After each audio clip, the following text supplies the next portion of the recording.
Hello friend, एक बार फिर से स्वागत है हमारे चैनल सक्सेस ऑनलाइन क्लासेस में। तो फ्रेंड, मैं पिछले वाले वीडियो में यानी 2011 से 2013 तक के पीवीसीआर क्वेश्चन पेपर के बारे में चर्चा कर चुके हैं। आज हम साइंस के यानी 2013 के फर्स्ट सिटिंग के क्वेश्चन पेपर के बारे में चर्चा करेंगे, जो बहुत ही वीवीआई क्वेश्चन है। हर सवाल पूछा गया प्रश्न के बारे में चर्चा करेंगे। इससे पहले अगर हमारे चैनल पर नए हैं तो चैनल को सब्सक्राइब कर लें और वीडियो को लाइक करें और अपने दोस्तों के साथ शेयर ज़रूर करें। बहुत ही वीवीआई क्वेश्चन के बारे में चर्चा करेंगे, वेरी वेरी इंपॉर्टेंट है। तो वीडियो को स्टार्ट करते हैं।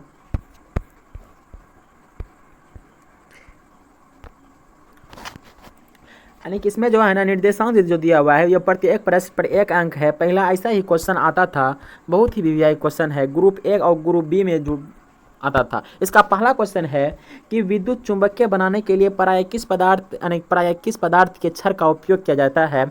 आपको बताना है कि विद्युत चुंबकीय जो बनाते हैं वह प्रायः किस पदार्थ का क्षार बना जाता है। तो इसका ऑप्शन नंबर सी होगा, बिल्कुल ही राइट होगा। नरम लोहा का उपयोग किया जाता है, इसलिए ऑप्शन नंबर सी इसका बिल्कुल ही राइट होगा। बहुत ही वीवीआई क्वेश्चन है, यानी हर सवाल पूछा गया प्रश्न है। अगला नंबर क्वेश्चन के चलते हैं। बहुत ही वीवीआई क्वेश्चन है, ऐसा ही सवाल पूछा जाता है। थर्ड नंबर क्वेश्चन है कि हमारे घरों में जो विद्युत आपूर्ति की जाती है वह कितना वोल्ट का होता है और कौन सा धारा होता है। यह जो होता है आपूर्ति जो होती है वह 120 वोल्ट प्रत्यावर्ती धारा होती है। ये जो होता है 120 वोल्ट। आपसे ये भी सवाल पूछ दिया जाएगा एग्जाम में कि घरों में कितना वोल्ट आपूर्ति की जाती है, तो वो जो होता है 220 वोल्ट का देते हैं। तो ये भी दूसरा सवाल ये भी पूछेगा कि हमारे घरों में विद्युत आपूर्ति की जाती है दृष्ट धारा, प्रत्यावर्ती धारा या दोनों धारा, इनमें से कोई नहीं। तो क्या होगा? प्रत्यावर्ती धारा। यानी दृष्ट धारा होता क्या है? दृष्ट धारा जो होता है, दृष्ट धारा जो बैटरी से प्राप्त धारा दृष्ट धारा होता है। तो हमारे घरों में जो होती है वो होती है प्रत्यावर्ती धारा। ऑप्शन नंबर सी इसका बिल्कुल ही राइट होगा। बहुत ही वीवीआई क्वेश्चन है। अगला क्वेश्चन की ओर चलते हैं। 3 नंबर का क्वेश्चन है, बहुत ही इंपॉर्टेंट क्वेश्चन है कि किसी वस्तु का प्रतिबिंब आँख के जिस भाग पर पड़ता है वह कहलाता है। यानी वस्तु का प्रतिबिंब जो है ना जिस भाग पर बनता है या वह पड़ता है वह क्या कहलाता है, तो वह रेटिना कहलाता है, जो कि ऑप्शन नंबर बी होगा। इसका बिल्कुल ही राइट होगा। बहुत ही इंपॉर्टेंट क्वेश्चन है। इस क्वेश्चन का चर्चा हम 2011, 12, 13 में भी इस क्वेश्चन का चर्चा किया था। यानी बहुत ही इंपॉर्टेंट है। यह भी क्वेश्चन इंपॉर्टेंट है कि एक स्वस्थ आँख की दूर बिंदु होती है। यानी पूछा गया है, यानी शॉर्टकट पूछा गया है कि एक स्वस्थ आँख के जो है ना अधिकतम दूरी, अधिकतम बोलते हैं यानी दूरी हुआ, वही अधिकतम जो पूछा है। अधिकतम जो होता है वह अनंत होता है। अगर जो आपसे यही पूछ देता न्यूनतम दूरी जो होती है वह 25 सेम होती है न्यूनतम दूरी, यहाँ बोल रहा है दूरी अधिकतम बिंदु, तो एज होगा ऑप्शन नंबर डी होगा, अनंत होगा, जो कि ऑप्शन नंबर डी इसका बिल्कुल ही राइट है। बहुत ही वीवीआई क्वेश्चन है। 5वां नंबर क्वेश्चन है कि जीवाश्म ईंधन में ऊर्जा का वास्तविक स्रोत क्या है। यानी जीवाश्म ईंधन में जो ऊर्जा का वास्तविक स्रोत क्या है वह है सूर्य का प्रकाश, जो कि ऑप्शन नंबर सी होगा। इसका बिल्कुल ही राइट होगा। बहुत ही वीवीआई क्वेश्चन है। अगर हमारे चैनल पर नए हैं तो चैनल को सब्सक्राइब जरूर करें। 6वां नंबर क्वेश्चन है कि विद्युत चुंबकीय प्रेरण की खोज की थी। तो आपको बताना है कि विद्युत चुंबकीय प्रेरण की खोज किसने की थी। इसका जो ऑप्शन नंबर ए होगा बिल्कुल ही राइट होगा। फैराडे ने किया था। विद्युत चुंबकीय प्रेरण की खोज किसने की थी? फैराडे ने। बहुत ही वीवीआई क्वेश्चन है। 7वां नंबर क्वेश्चन है कि जो नेत्र निकट की स्थित वस्तु को साफ नहीं देख सकता उस नेत्र में होता है। उस नेत्र में कौन सा दोष होता है जो नेत्र निकट की वस्तु को साफ नहीं देख सकता है? तो आप सब यही बोलिएगा कि वह नेत्र जो होता है वह दूरदृष्टि दोष में जो होता है वह निकट की वस्तु को साफ देख नहीं सकता है, जो कि ऑप्शन नंबर एज होगा। इसका बिल्कुल ही राइट होगा। यानी जो नेत्र निकट की स्थित वस्तु को साफ नहीं देख सकता है वह दूरदृष्टि दोष कहलाता है।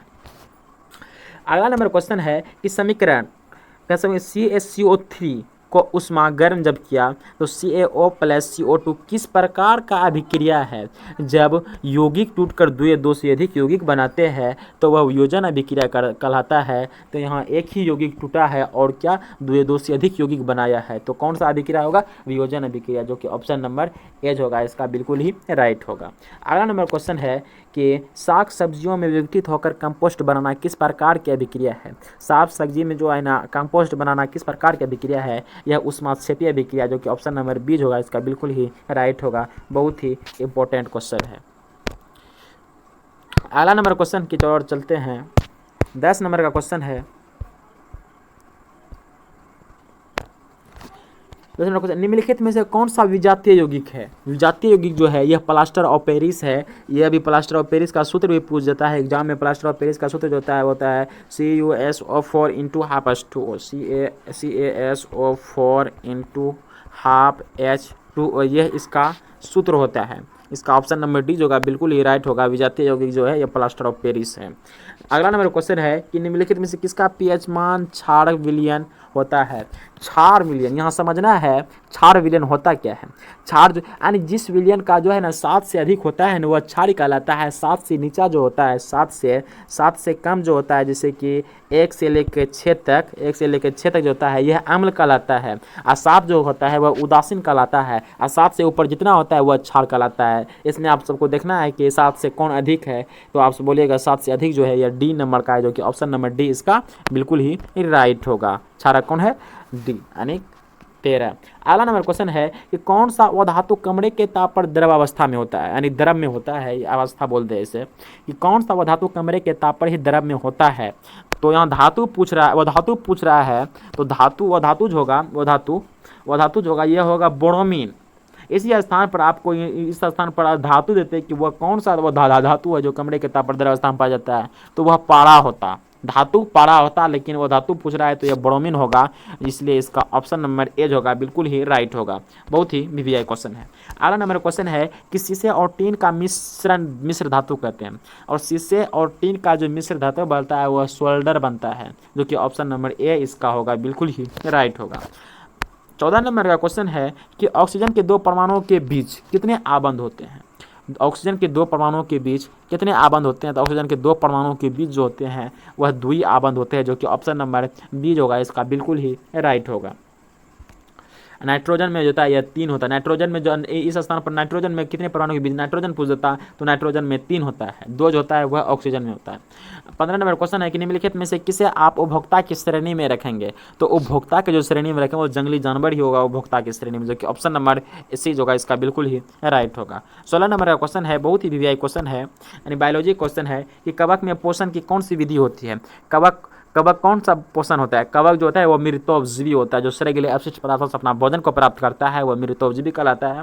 ये कवक जो है ना उसी से प्राप्त होता है, जो कि ऑप्शन नंबर बी होगा इसका बिल्कुल ही राइट होगा। बहुत ही वीवीआई क्वेश्चन है, बहुत बार पूछा गया प्रश्न है। अगला नंबर क्वेश्चन है कि मुकुलन द्वारा प्रजनन किसमें होता है?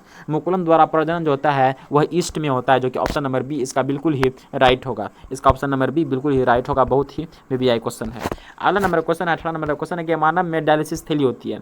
मानव में डायलिसिस थैली कहाँ होती है? मानव में जो है ना डायलिसिस थैली जो होती है वो होते हैं नेफ्रॉन। मानव में जो है डायलिसिस थैली वो नेफ्रॉन होता है, जो कि ऑप्शन नंबर ए होगा इसका बिल्कुल ही राइट होगा। लास्ट 19 नंबर का क्वेश्चन है, लास्ट क्वेश्चन है 19 नंबर का है। 19 नंबर का पुष्पी पादपों में लैंगिक जनन किसके द्वारा होता है? पुष्पी पादपों में लैंगिक जनन किसके द्वारा होता है? तो पुष्पी पादपों में लैंगिक जो होता है ना फूलों के द्वारा होता है, जो कि ऑप्शन नंबर सी इसका बिल्कुल ही राइट होगा। लास्ट क्वेश्चन है 20 नंबर का, निम्नलिखित में से कौन एक जैविक प्रक्रम द्वारा अवघटित होना है?